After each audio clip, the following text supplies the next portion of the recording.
Road transport minister ने recently एक बड़ी स्टेटमेंट दी है कि 5 साल विद इन 5 years इंडिया को पेट्रोल की आवश्यकता नहीं होगी। Green fuel will and the need for petrol in India after 5 years। ये कहा है नितिन गडकरी साहब ने। अब स्टेटमेंट अपने आप में बहुत बड़ी है, कई आर्टिकल इस पर पब्लिश हुए, इवन वर्ल्ड मीडिया भी इस पर बात कर रहा है कि अगर 2027 तक इंडिया ऐसा कर देगा तो इससे जियोपॉलिटिकल इम्पैक्ट क्या आएगा, क्योंकि तब तो इंडिया को कच्चे तेल की इतनी आवश्यकता भी नहीं होगी। तब सऊदी अरेबिया, यूएई, इवन मैं कहूंगा रशिया, इन सब कंट्रीज पर इंडिया की जो डिपेंडेंस कम हो जाएगी, तब एक नया इंडिया इमर्ज होगा वो कैसा होगा। तो इस पर भी काफी डिबेट चल रहा है। तो इस वीडियो में हम बात करेंगे कि क्या ये जेन्युइनली पॉसिबल है कि 2027 तक देश में पेट्रोल की आवश्यकता ना हो, पेट्रोल व्हीकल्स विल वैनिश होता है गायब हो जाना। क्या ये लिटरली गायब हो सकती है भारत से विद इन 5 years? और कई तो देखो आर्टिकल ये भी क्लेम कर रहे हैं कि देश में पेट्रोल बैन हो जाएगा। अभी तक बैन वाली कोई बात कंफर्म नहीं हुई है। यही बात है कि हम इतने ऑल्टरनेटिव्स ले आएंगे कि लोग खुद ही पेट्रोल इतना यूज नहीं किया करेंगे। और इसका मेन रीजन आप लोग समझ सकते हैं क्या होगा। एक तो एनवायरमेंट, दूसरा कॉस्ट।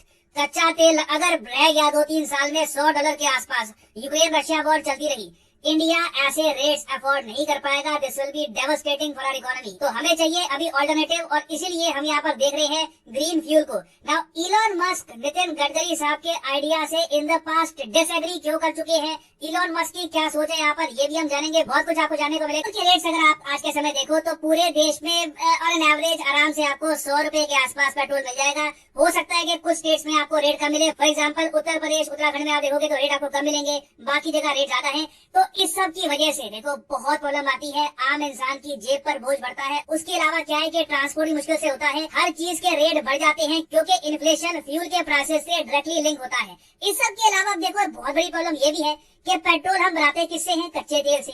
अब कच्चा तेल किससे हम ले रहे हैं, उसमें भी जियोपॉलिटिक्स होती है। रिसेंटली हमारे विदेश मंत्री को, यूरोपियंस को ये जवाब देना पड़ा कि अच्छा अगर हम लोग रशिया से तेल परचेज करते हैं तो हम वॉर को फंड कर रहे हैं, क्या तुम लोग इतने बड़े स्केल पर जो परचेज करते हो नेचुरल गैस और कोल और क्रूड ऑयल, उसमें वॉर को फंड नहीं किया जा रहा। तो हर तरफ से आप अगर देखें तो इंडिया के लिए एक जियोपॉलिटिकल ड्रीम होगा अगर हम कच्चे तेल पर निर्भरता खत्म कर दें। India will become a much strong country if that happens. और इसलिए नितिन गडकरी साहब ने रिसेंटली ये कहा है कि ग्रीन फ्यूल की ये बात करते हैं तो यहाँ पर ये प्राइमरली फोकस कर रहे हैं एथेनॉल ब्लेंडिंग पर। अभी ऑलरेडी आपको पता होगा कि देश में एथेनॉल ब्लेंडिंग बड़े स्केल पर चल रही है। उसके अलावा यहाँ पर ये मेंशन कर रहे हैं सीएनजी का, और सबसे ज्यादा इम्पोर्टेंस यहाँ पर दी गई है ग्रीन हाइड्रोजन पर, कि ग्रीन हाइड्रोजन एक बार इसको हमने यूज करना स्टार्ट कर दिया ना, गेम चेंजर है। ऑलरेडी आपने देखा होगा हमारे देश में Adani, Reliance, various companies green hydrogen पर पैसा इन्वेस्ट कर रही है, और उम्मीद ये है कि ये बनेगा फ्यूल ऑफ द फ्यूचर। ये दिलवाएगा इंडिया को आर्थिक आजादी। ना सिर्फ Nitin Gadkari, Ambani, Adani, even Bill Gates का भी ये मानना है कि in the future green hydrogen से काफी तरक्की हो जाएगी। मगर एक इनोवेटर है, एक आप कह लीजिए आज के समय एक बहुत ही फेमस व्यक्ति है इलॉन मस्क, ये बहुत ज्यादा अगेंस्ट है ग्रीन हाइड्रोजन के। ये एक्चुअली बिल गेट्स का मजाक भी उड़ा चुके हैं ओपनली मीडिया के सामने ग्रीन हाइड्रोजन टेक्नोलॉजी को लेकर। इनके हिसाब से ग्रीन हाइड्रोजन एक खराब आइडिया है, ये कभी भी चलने नहीं वाला। और कई बार तो मैंने ट्विटर पे भी देखा है कि कोई अगर लिख देता है कि ग्रीन हाइड्रोजन के बारे में तो सीधा इलॉन मस्क उसके नीचे हंस देते हैं। और लिटरली इलॉन मस्क ये भी कह चुके हैं कि हाइड्रोजन को एनर्जी की तरह यूज करना इट इज द मोस्ट डम थिंग, सबसे ज्यादा खराब आइडिया। हालांकि मैं यहाँ पर ये ऐड कर दूं, इलॉन मस्क ऑब्वियसली बात है one of the richest people in the world, एक बहुत बड़े इनोवेटर है। जब ये कुछ बोलते हैं तो दुनिया सुनती है। मगर मुझे ये भी आप ऐड करना पड़ेगा कि ग्रीन हाइड्रोजन एक ऐसी टेक्नोलॉजी है जो इलॉन मस्क की कंपनी टेस्ला, इसका जो बिजनेस है ये भी बुरी तरीके से इम्पैक्ट कर सकती है। तो जब इलॉन मस्क बार बार ग्रीन हाइड्रोजन एनर्जी के बारे में खराब बोलते हैं तो इसके पीछे इनका एक जो बिजनेसमैन वाला दिमाग है वो भी है। तो सारे पर्सपेक्टिव है ये मैं आपके सामने रख रहा हूँ। अब यहाँ पर आप कहोगे अच्छा गडकरी साहब, बिल गेट्स, अडानी, अंबानी, ये सब ग्रीन हाइड्रोजन को सपोर्ट कर रहे हैं, इलॉन मस्क, उसके अलावा कुछ और लोग भी है वो कह रहे हैं कि जी ये कभी चलेगा ही नहीं, ये आइडिया ही डम आइडिया, बेवकूफ आइडिया है। अब यहाँ पर आप पूछेंगे मगर ग्रीन हाइड्रोजन होता क्या है, ये काम कैसे करेगा। देखिए हाइड्रोजन आपको पता होगा सिंपलेस्ट और one of the smallest element आपको मिलेगा पीरियोडिक टेबल में हीलियम के साथ, और हाइड्रोजन को हमें फ्यूल की तरह यूज कर सकते हैं। इसके बारे में हमको काफी दशकों से जानकारी थी, मगर क्वेश्चन यहाँ पर ये था कि हाइड्रोजन प्राप्त कैसे करें, आएगा कहाँ से हाइड्रोजन। अब इसके आंसर में काफी लोगों ने कहा कि पानी, आई मीन लिटरली H2O, पानी में आपको ऑक्सीजन मिलेगा, उसके अलावा हाइड्रोजन मिलेगा।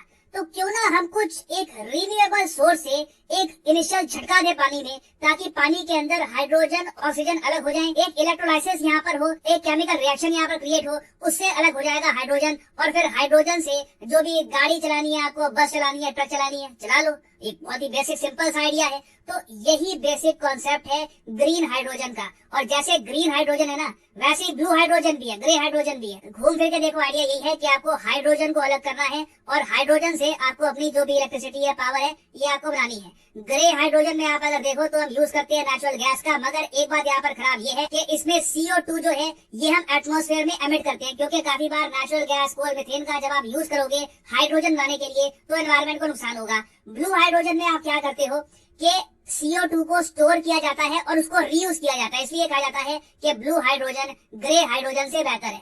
और इंडिया ने रास्ता चुना है ग्रीन हाइड्रोजन का, जहां पर बेसिकली जो ऑक्सीजन और हाइड्रोजन को अलग करने का प्रोसेस है वो हम किक स्टार्ट करेंगे रीन्यूएबल पावर से, चाहे विंड एनर्जी हो, सोलर पावर हो। आप किसी स्टेशन पर गए, जिस तरीके से पेट्रोल डलवाने के लिए जाते हो ना, वैसे ये ग्रीन हाइड्रोजन का भी स्टेशन होगा। वहाँ पर जो आपकी गाड़ी का फ्यूल सेल है ना, इसको आप वापस किक स्टार्ट कर सकते हो। मगर जो आपका हाइड्रोजन फ्यूल स्टेशन होगा, हो सकता है कि वो सोलर पावर पर चले या फिर विंड एनर्जी पर चले। तो आइडिया अपने आप में बहुत यूनिक है, मगर घूम फिर के देखो इलॉन मस्क इस आइडिया का मजाक इसलिए उड़ाते हैं क्योंकि ये कहते हैं स्टोर कहाँ पे करोगे हाइड्रोजन एनर्जी को, हो सकता है कि स्टोर करने में प्रॉब्लम आए। उसके अलावा इलॉन मस्क ये भी कह चुके हैं कि ये पूरा प्रोसेस डेंजरस है, क्योंकि हाइड्रोजन जैसे आप जानते हैं कंबस्टेबल है, फट सकता है, आग लग सकती है। तो आपके सामने एक इंजीनियरिंग चैलेंज है कि कैसे आप एक व्हीकल बनाओगे जहां पर ये पूरा प्रोसेस आप सेफली करोगे और ड्राइवर की जान भी नहीं जाएगी। मगर दुनिया भर में कई देश हैं, जापान है, जर्मनी है, इंडिया के अलावा कई और देश हैं जो ग्रीन हाइड्रोजन टेक्नोलॉजी पर काम कर रहे हैं। इलॉन मस्क चाहे डम बोले, स्टूपिड बोले, जो भी यहाँ पर एडजेक्टिव लगा ले उनकी मर्जी है, मगर दुनिया क्लियरली इस एनर्जी की तरफ बढ़ रही है। और इस पर आप देखोगे इन द फ्यूचर काफी तरक्की होगी, बहुत सी कार स्कूटर्स आएंगी जो ग्रीन हाइड्रोजन पर चला करेगी। और बताया जा रहा है कि ये पेट्रोल से काफी सस्ता होगा, इसको आराम से 70 रुपीज प्रति किलो के हिसाब से बेचा जा सकता है। मगर मैं इस सब पर अभी कॉमेंट नहीं कर सकता कि ये कितना सस्ता होगा, ये मतलब पेट्रोल के मुकाबले कितना कॉस्ट इफेक्टिव होगा, क्योंकि इंजीनियरिंग पे बहुत कुछ डिपेंड करता है। आप कौन सा व्हीकल परचेज करते हो, आपका व्हीकल बनाया किसने है, टाटा ने, हुंडई ने, it depends on a lot of factors. तो गडकरी साहब ने जो कहा है ये ऐसा नहीं है कि कोई पाइप ड्रीम है। हमारे देश में ऑलरेडी आपने देखा होगा एक नेशनल हाइड्रोजन मिशन भी स्टार्ट हो चुका है, जिसके अंदर बहुत सा काम हुआ है। नीति आयोग ने रिसेंटली कहा है कि 10 स्टेप्स हम उठा सकते हैं to make India a global green hydrogen power. इनमें से एक स्टेप इन्होंने यहाँ पर ये भी कहा है कि हमको पार्टनरशिप बनानी होगी, गवर्नमेंट टू गवर्नमेंट पार्टनरशिप बनानी होगी, जापान के साथ, साउथ कोरिया के साथ, जर्मनी के साथ। तो पोटेंशियल यहाँ पर बहुत ज्यादा है, this can be game changing. और मैं आपको ये बता दूं, देखो necessity is the mother of all innovation. काफी बार देखा गया इतिहास में कि जब इन्वेंशन होती है, जब नए आइडियाज क्रिएट होते हैं ना, तो उसके पीछे जो मेन कारण है वो होता है नीड, नेसेसिटी के चाहिए कुछ ना कुछ, यहाँ पे आपको ऑप्शन चाहिए। तो हम इस स्थिति में आ चुके हैं, कच्चे तेल के दाम जो पहुंच रहे हैं, it will hurt India badly. तो कहीं ना कहीं हमको इनोवेशन करके, नए आइडियाज क्रिएट करके एक नया रास्ता